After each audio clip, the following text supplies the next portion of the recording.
Heyo everyone, Misha B. Barkin here. Thanks so much for 500, or should I say 600? I just had to update the script again, we're up to 700, what is happening? I'm not gonna lie, I'm recording this on Wednesday night, and we're up to 740, and we might be at 800 by the time the 500 Q&A comes out. Where are you guys coming? Seriously, comment down below how you're finding my content, and if you're subscribed, you know, just comment how you're finding this.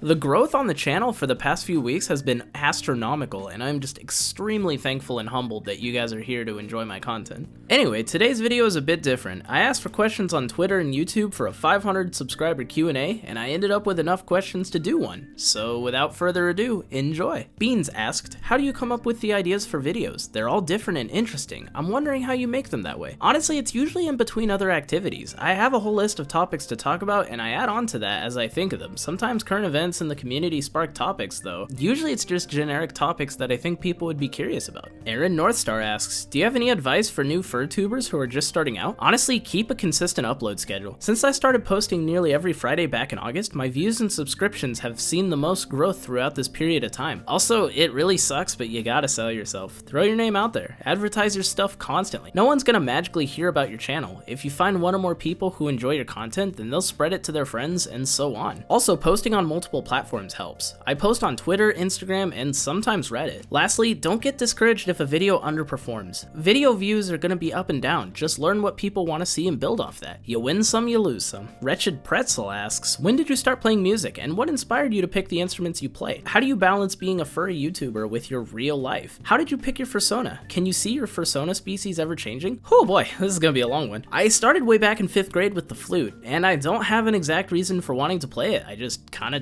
did. I really loved the way it sounded when I was a kid, and I guess that just appealed to me. For saxophone, I got pulled aside by my high school band director, and he asked if I played saxophone. When I said no, he asked if I wanted to learn and let me borrow a school horn. He needed another sax player in jazz band, and I became that player. Oboe happened in college, as I joined the lower level band because I wanted to play more than I already was. Lord help me, because I wasn't busy enough, and got approached by the woodwind professor and asked whether or not I'd be interested in playing oboe. Lastly, clarinet's been my newest instrument I'm trying to learn, mainly to complete the jazz triangle of woodwinds. Oftentimes, if you're a saxophone player in jazz, you're expected to know flute and clarinet. Oftentimes, tenor players will play clarinet and alto players will play flute. How do I balance being a furry YouTuber with normal life? Well, the short answer is I don't. No, but in all seriousness, I try to stay ahead of my homework and video making as much as possible, so I'm not cramming it all in the last minute. If one activity has to be put on the back burner, it's YouTube, as I'm seeing no monetary gain nor being graded on it, so school and work come first. I also have a loose schedule I follow with the video process that helps me stick to it, and it was absolute hell trying to get my brain to be able to focus on keeping this schedule, but it's mostly become habit at this point. Misha slowly came to be, as I really like Shibas and Huskies, so my fiance Splattered helped me in designing Misha. He started out as a Leafeon in my high school years, then as I started to become more involved in furry, he turned into the dog you know and love today. The B. Barkin thing came from a children's book apparently. I'm not entirely sure when, but I said Misha B. Barkin out loud, and it just kinda stuck. I don't think Misha would ever change, but if I were to make another Sona, I've genuinely been interested in bat Sonas. My friend Dizzy and her friend Parallel's Sonas are so damn cool. Also, I just recently won a fursuit raffle, so another Sona that I have now is Rascal. So yeah, that's unexpected, but here we are.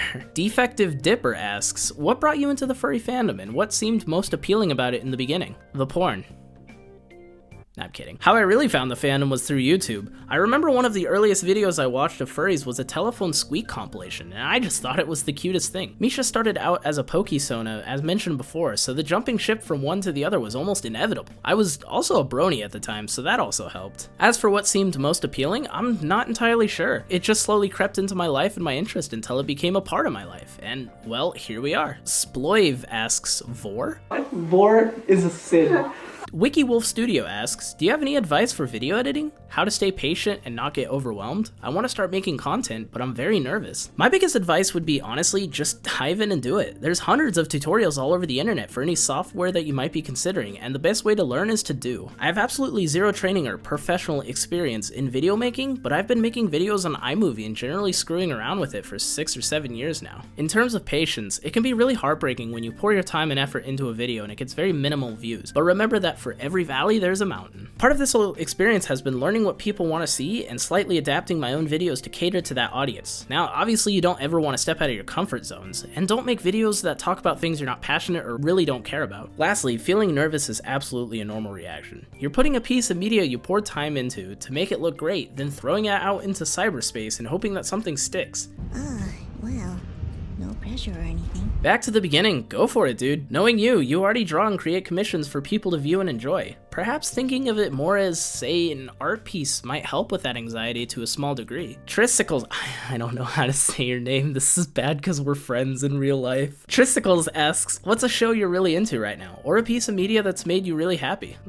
I haven't really been watching any shows, to be honest. Recently I rediscovered Pymations and have been watching through those once more, and Sheriff Hayseed is a hilarious animation. Ooh, Hell of a Boss is so good, I can't recommend that enough. Keep in mind the humor can be pretty crude at times, but I don't feel like it ever really crosses any severe lines. Oh, and of course the Barely Furcasting featuring Tabin has been giving me something to listen to while I do my schoolwork, or on the way to and from work. Y'all should tune in, cause a certain dog is gonna be on there. Lito Yield says, who in the fandom is someone you admire a lot and why? This one's tough. I definitely got into the furry YouTube side after watching Majira Strawberry, and seeing Beta gain popularity so quick was a huge motivator and made me think, hey, maybe I can do that too. Recently, I don't really follow or watch those two anymore, and I guess my furs that I admire have changed. Today, it's probably Angie Wolf, cause my god, his art is absolutely stunning to look at, and their humbleness is admirable. I genuinely don't think he has a mean bone in his body, and seeing how many people follow and enjoy his art as well is really nice to see. I've recently started watching Seethercord on YouTube. I don't really watch furry YouTubers, to be honest, which is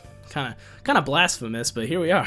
His videos are on the same wavelength as mine in terms of discussion videos about furry shenanigans, and it's always fun to see how others take such a broad genre and spin it to make their own. Cowbean asks, what inspired you to start making content? I've always been interested in creating media for others to enjoy, and furry shenanigans became an easy and passionate avenue for me to finally sit down and decide, okay, this is the time to start really taking this serious. Also, losing my job in the middle of a pandemic and having literally fuck all to do would definitely help. Also, losing my job in the middle of a pandemic and having nothing to do definitely helped. I actually used to make Yu-Gi-Oh videos about 5 or so years ago, and while I enjoyed that to a degree, I wasn't great at it, nor was I super good at Yu-Gi-Oh, and it just wasn't content I was passionate about making. With making furry videos, especially lately, I have genuinely enjoyed talking about the topics that I do, and seeing the feedback has been absolutely humbling to me. I can't think of a single video off the top of my head that I think back and go, ugh, that was awful to make. Also, I've just always been someone who likes to make people smile. Soda Jingles asks, when did you decide to make a channel and how did you decide what it was going to be about? Secondly, did you draw your avatar poses yourself? As stated before, my first channel was a Yu-Gi-Oh one, and that was started in 2015. I think it was my senior year of high school. I started out as a Yu-Gi tuber after watching channels like Galactic God, Team APS, and SEMO. When I got to college, I met some other Yu-Gi-Oh players and started taking the game more serious and started posting a bit more, but always felt like a chore to make videos. Eventually, I stopped making videos for that, and 3 years later I found the furry community and started getting much more involved in that. I made my first video for Me Should Be Barkin' about 2 years ago and wasn't sure what I wanted to do or what I was doing. Slowly but surely I started making more discussion type videos talking about different topics within the furry community. I think when it finally clicked that, hey, this is what my channel is gonna be, is after making my return video, and I decided that I wanted to put forth the work and do this every week. As for the stills, those are drawn by my fiance Splatter. Definitely check them out over on Twitter. Their commissions are open. Kimber asks, what are some long-term goals or plans you have for your channel?